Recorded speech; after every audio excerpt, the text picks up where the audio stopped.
24 news.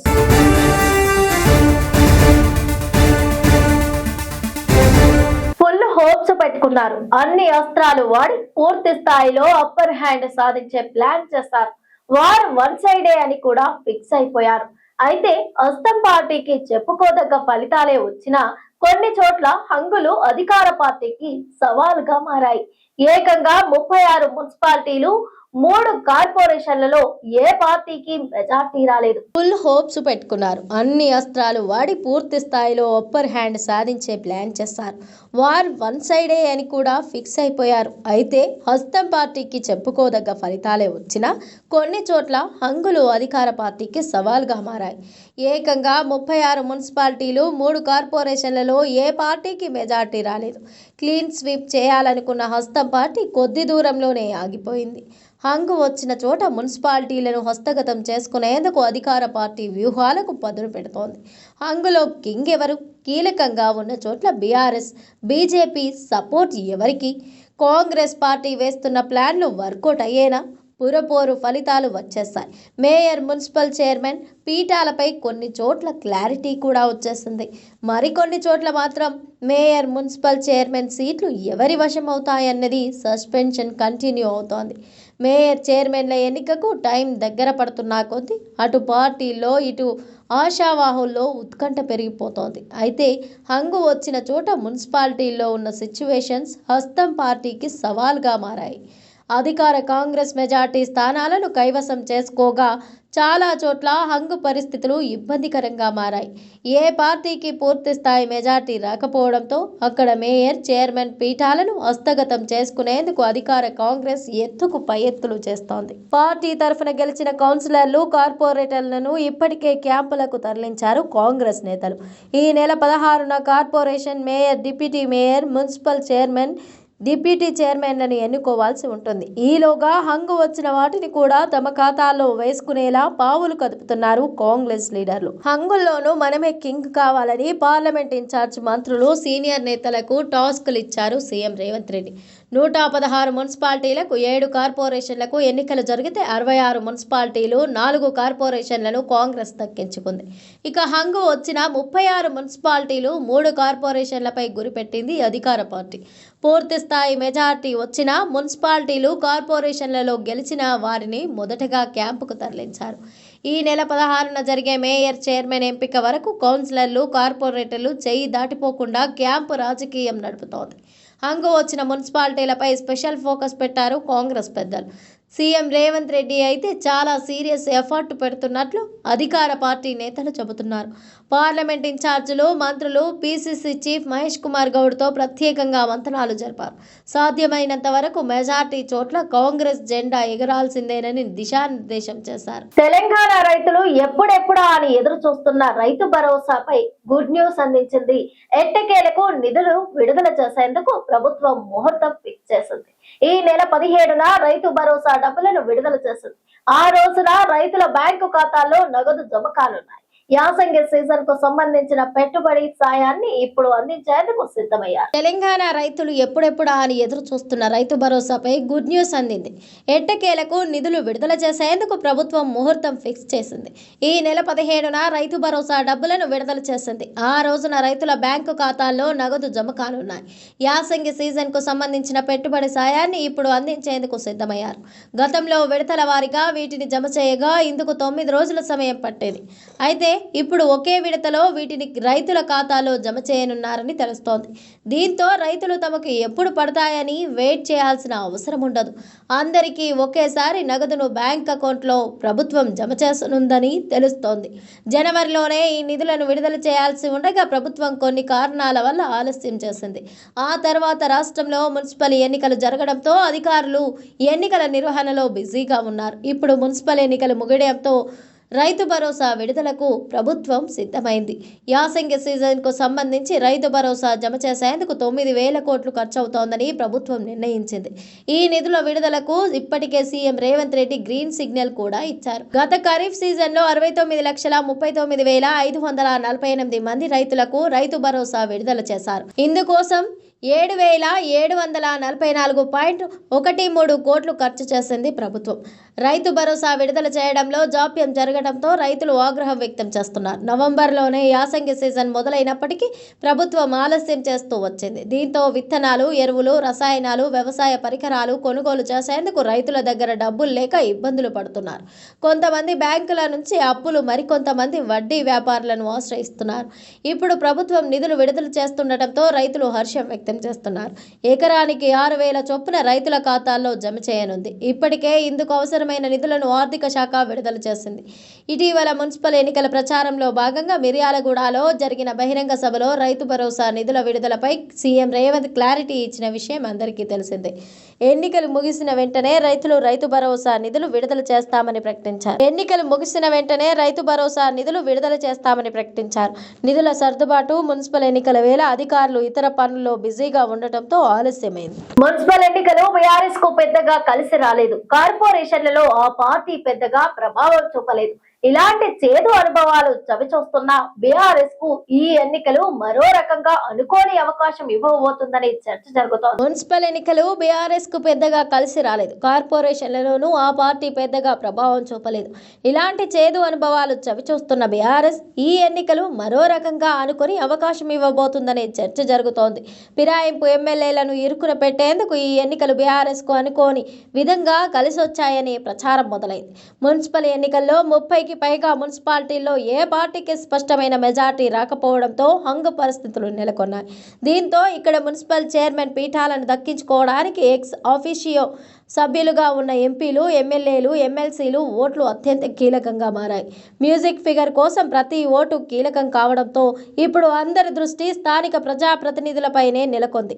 ఈ కీలక సమయంలో బీఆర్ఎస్ నుంచి గెలిచి ప్రస్తుతం కాంగ్రెస్తో కలిసి పనిచేస్తున్న ఫిరాయింపు ఎమ్మెల్యేల వ్యవహారం చర్చనీయాంశంగా మారింది. ఆ ఎమ్మెల్యేలను ఇరుకున పెట్టేలా వీఫ్ ఆయుధాన్ని వాడుకోవాలని బీఆర్ఎస్ నాయకత్వం భావిస్తున్నట్లు తెలుస్తోంది. ఎక్స్ ఆఫీషియో ఓటింగ్ సమయంలో పార్టీ ఆదేశాలను ధిక్కరించకుండా ఉండేందుకు వీఫ్ జారీ చేయాలని ఆ పార్టీ ప్లాన్ చేస్తున్నట్లు ప్రచారం జరుగుతోంది. ఒకవేళ ఫిరాయింపు ఎమ్మెల్యేలు పార్టీ జారీ చేసిన వీఫ్ను ఉల్లంఘించి కాంగ్రెస్కు అనుకూలంగా ఓటు వేస్తే ఆ సాక్ష్యాలతో అనర్హత వేటు వేయించేందుకు అవకాశం దొరుకుతోందని బీఆర్ఎస్ ప్లాన్ చేస్తోంది. ఈ రకంగా తమకు న్యాయపరంగా బలమైన ఆధారాలు సేకరించడానికి అవకాశం దక్కుతుందని బీఆర్ఎస్ ప్రణాళికలు రచిస్తోంది. వీఫ్ ఉల్లంఘన ద్వారా ఆయా ఎమ్మెల్యేలపై అసెంబ్లీ స్పీకర్కు ఫిర్యాదు చేసి వారి సభ్యత్వాన్ని రద్దు చేయాలనేది బీఆర్ఎస్ వ్యూహంగా కనిపిస్తోందనే చర్చ జరుగుతోంది.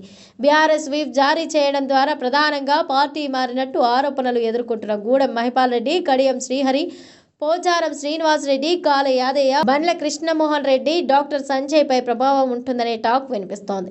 వీరి నియోజకవర్గాల్లో మున్సిపల్ ఎన్నికలు జరగడంతో వీఫ్ ద్వారా వీరిని ఇరుకాటంలో పడేయొచ్చన్న ఆలోచన కారు పార్టీకి ఉన్నట్లు వార్తలు వినిపిస్తున్నాయి. మరోవైపు బీఆర్ఎస్ ఎత్తుగడలను గమనిస్తున్న సదరు ఎమ్మెల్యేలు కూడా ప్రతి వ్యూహాలు సిద్ధం చేసుకుంటున్నారనే ప్రచారం సాగుతోంది. వీఫ్ జారీ చేస్తే ఓటింగ్లో పాల్గొని రిస్క్ తీసుకోవడం కంటే ఓటింగ్కు దూరంగా ఉండటమే మేలని వారు భావిస్తున్నట్లు సమాచారం. తద్వారా అటు కాంగ్రెస్ స్నేహాన్ని కాపాడుకుంటూనే ఇటు పార్టీ ఫిరాయింపుల చట్టం నుంచి తప్పించుకోవచ్చనే వారి ఆలోచనగా తెలుస్తోంది. ఈ పరిణామాలు రాష్ట్ర రాజకీయాల్లో ఉత్కంఠను రేపుతున్నాయి. మున్సిపల్ ఎన్నికల్లో బీఆర్ఎస్ కు అన్ని సీట్లు, ఓట్లు ఎలా వచ్చాయంటూ ముఖ్యమంత్రి రేవంత్ రెడ్డి తన సహచర మంత్రులపై మండిపడినట్టు తెలిసింది. ప్రతిపక్ష పార్టీకి ఆ స్థాయిలో ఓట్లు ఎలా వచ్చాయని మంత్రులు, ఎమ్మెల్యేలు ఏం చేస్తున్నారంటూ నిలదీస్తున్నట్టు సమాచారం. మున్సిపల్ ఎన్నికల్లో బీఆర్ఎస్ కు అన్ని సీట్లు, ఓట్లు ఎలా వచ్చాయంటూ ముఖ్యమంత్రి రేవంత్ రెడ్డి తన సహచర మంత్రులపై మండిపడినట్టు తెలిసింది. ప్రతిపక్ష పార్టీకి ఆ స్థాయిలో ఓట్లు ఎలా వచ్చాయని మంత్రులు, ఎమ్మెల్యేలు ఏం చేస్తున్నారని నిలదీస్తున్నట్టు సమాచారం. మున్సిపల్ ఎన్నికల ఫలితాలపై సీఎం రేవంత్ రెడ్డి శనివారం తన నివాసంలో మంత్రులతో సమీక్ష నిర్వహించారు. ఈ సందర్భంగా ఆయన ప్రతిపక్ష పార్టీ బీఆర్ఎస్ సత్తా చాటడంపై తీవ్ర ఆగ్రహం వ్యక్తం చేసినట్టు తెలిసింది. అన్ని స్థానాల్లో పోటీ ఇవ్వడంపై ఆయన తీవ్ర ఆందోళన వ్యక్తం చేసినట్టు సమాచారం. బీఆర్ఎస్కు 28.75% ఓట్లు రావడంపై తీవ్రంగా మండిపడినట్లు విశ్వసనీయ వర్గాలు తెలిపాయి. ప్రధానంగా బీఆర్ఎస్కు లభించిన సీట్లు ఓట్లపైనే చర్చించినట్టు తెలిసింది. బీఆర్ఎస్ అన్ని పురపాలికల్లో దాదాపు సగం వార్డులను గెలుచుకోవడం, 13 మున్సిపాలిటీల్లో జయకేతనం ఎగురవేయడం, పలు చోట్ల నిర్ణాయక శక్తిగా నిలవడంపై సీఎం ఆందోళన వ్యక్తం చేసినట్లు అంతర్గత వర్గాలు తెలిపాయి. కాంగ్రెస్కు బీఆర్ఎస్ మధ్య ఓట్లు తేడా కేవలం 4 లక్షలు మాత్రమే ఉన్న విషయాన్ని సీఎం ప్రస్తావించినట్టు తెలిసింది. ఇక అధికారంలో ఉండే ప్రయోజనం ఏమిటని ప్రశ్నించినట్టు సమాచారం. కాంగ్రెస్ పార్టీ సాధించిన విజయాలపై సైతం సీఎం అసహనం వ్యక్తం చేసినట్టు తెలిసింది. మొత్తం 116 మున్సిపాలిటీలకు గాను కేవలం 65 మున్సిపాలిటీల్లో మాత్రమే స్పష్టమైన మెజారిటీ సాధించడంపై తీవ్ర ఆగ్రహం వ్యక్తం చేసినట్టు సమాచారం. మంత్రులు, ఎమ్మెల్యేల పనితీరు సరిగ్గా లేదని, ఆశించిన స్థాయిలో శ్రమించలేదని అన్నట్టు తెలిసింది. ఇక ఓట్ల శాతం తగ్గడంపై సైతం తీవ్ర అసంతృప్తి వ్యక్తం చేసినట్టు పార్టీ వర్గాలు తెలిపాయి. మున్సిపల్ ఎన్నికల్లో కాంగ్రెస్ కు 39.80% ఓట్లు మాత్రమే వచ్చాయి. అయితే ఇదే కాంగ్రెస్ కు పార్లమెంట్ ఎన్నికల్లో 40.10%, అసెంబ్లీ ఎన్నికల్లో 39.40% ఓట్లు వచ్చాయి. అధికారంలోకి వచ్చి 2 ఏళ్లు అవుతున్నా ఓట్ల శాతం పెంచుకోలేకపోతున్నామని, ప్రయోజనం ఏమిటని మండిపడినట్టు తెలిసింది. పార్లమెంట్ ఎన్నికలతో పోల్చితే ఓట్ల శాతం తగ్గడం ఏమిటని నిలదీసినట్టు సమాచారం. ఎవరొస్తే వాళ్లను లాగేయండి, ఎంతైనా పర్వాలేదు, అవసరమైతే సెట్ చేయండి, ఏం చేస్తారో ఎలా చేస్తారో తెలియదు. 100కు పైగా మున్సిపాలిటీల్లో కాంగ్రెస్ పార్టీ అధికారం చేపట్టాలని సీఎం రేవంత్ రెడ్డి మంత్రులకు తేల్చి చెప్పినట్టు తెలిసింది. సుమారు 36 స్థానాల్లో ఏ పార్టీకి స్పష్టమైన మెజార్టీ రాకపోవడంతో హంగ ఏర్పడింది. దీంతో ఏ స్థానాలను కైవసం చేసుకునేందుకు అధికార కాంగ్రెస్ పార్టీ తీవ్రంగా శ్రమిస్తోంది. ఈ నేపథ్యంలోనే ఇందుకు అనుసరించాల్సిన వ్యూహంపై మంత్రులతో సీఎం చర్చించినట్టు తెలిసింది.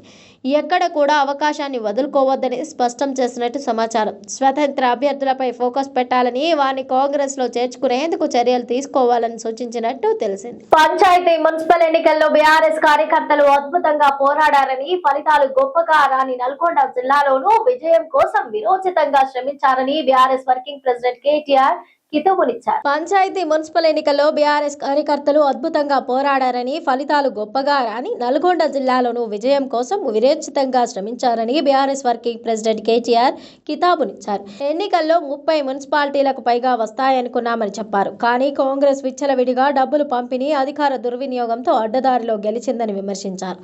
హంగు వచ్చిన చోట్ల 17 మున్సిపాలిటీల్లో బీఆర్ఎస్ కు విజయావకాశాలున్నాయని స్పష్టం చేశారు. శనివారం హైదరాబాద్ నందినగర్లోని తన నివాసంలో కేటీఆర్ మీడియాతో ఇష్టగోష్ఠిగా ముచ్చటించారు. పంచాయతీ, మున్సిపల్ ఎన్నికల ఫలితాలు తాజాగా జారీ చేసిన అఫీషియో మార్గదర్శకాలు, ఫార్ములో ఈ-కార్ రేస్ కేసు తదితర అంశాలపై స్పందించారు. మున్సిపల్ ఎన్నికల్లో వచ్చిన ఫలితాలపై కాంగ్రెస్ అసంతృప్తిగానే ఉన్నదని, ఆ పార్టీ ఆశించినట్టుగా 75 నుంచి 80% స్థానాలు గెలుచుకోలేదని చెప్పారు. తాము ఊహించిన దానికంటే బీఆర్ఎస్ శ్రేణులు విరోచిత పోరాటం చేశారని ప్రశంసించారు. స్థానిక ఎన్నికల్లో లోకల్ అంశాలు ప్రభావం చూపుతాయని తెలిపారు. కాంగ్రెస్ మరో 3 ఏళ్లు అధికారంలో కొనసాగుతుందన్న ఆ పార్టీకి ఫలితాలు అనుకూలంగా ఉన్నాయని వ్యాఖ్యానించారు. గతంలో బీఆర్ఎస్ అప్రతిహతంగా విజయాలు నమోదు చేసిందని గుర్తు చేశారు. రోడ్డు వేస్తారేమోనని, మోరీ కడతారేమోనని ఆశించే ప్రజలు అధికార పార్టీ వైపు మొగ్గు చూపారని స్పష్టం చేశారు.